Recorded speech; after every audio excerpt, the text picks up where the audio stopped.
It begins on an ordinary Tuesday.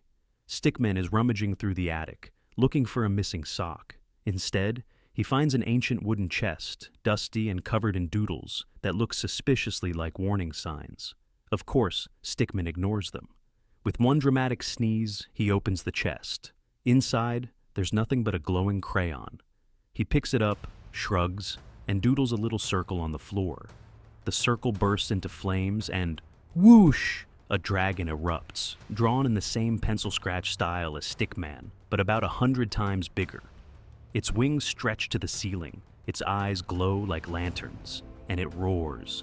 "Draw your weapon, tiny hero!" Stickman stares at his noodle arms, then at the dragon, then at the nearby junk. He grabs a giant paperclip and bends it into a makeshift sword. For a shield, he straps on a pot lid, and because every hero needs a sidekick, he points at his cat. The cat yawns, then wanders off, leaving Stickman alone. The battle begins. The dragon exhales a fiery sneeze, scorching a chair into charcoal. Stickman charges bravely, trips over his own shoelace, and accidentally stabs the floor.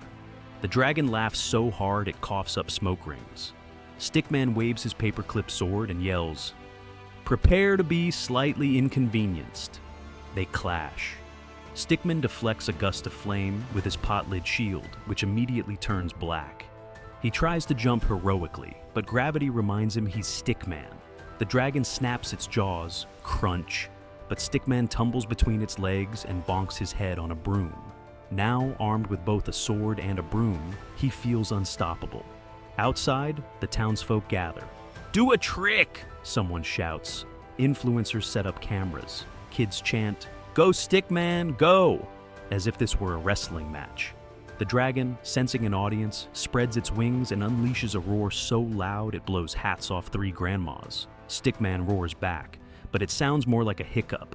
The fight drags on. Stickman manages to poke the dragon's tail, which makes it yelp like a dog. The dragon breathes fire again, but Stickman deflects it by spinning his broom so fast it creates a smoke tornado.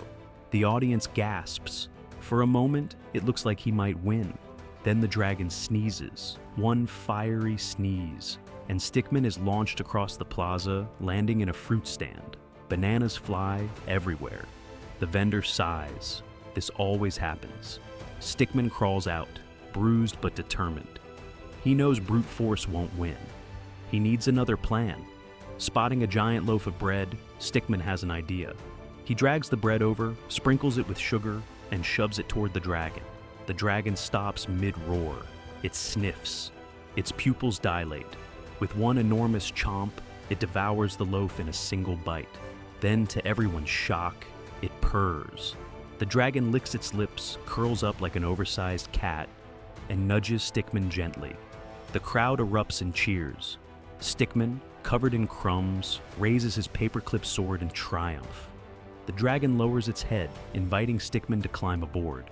With shaky legs, he does. The moment he sits down, the dragon launches into the sky. They soar above the city, past the rooftops and clouds, leaving trails of doodle smoke in the air. Stickman waves dramatically, cape fluttering. Where did the cape come from? While the people below cheer. The influencers post #Stickman versus Dragon. Kids draw Stickman riding a dragon on every wall. From that day on, Stickman is no longer just an ordinary doodle. He is the hero who fought and befriended a dragon. Together, they guard the city, sometimes saving it, sometimes accidentally burning it, but always looking epic. And if you listen closely on quiet nights, you might hear the distant whoosh of wings and the faint, proud cry of a stick figure shouting, "I did it," without breaking any bananas this time.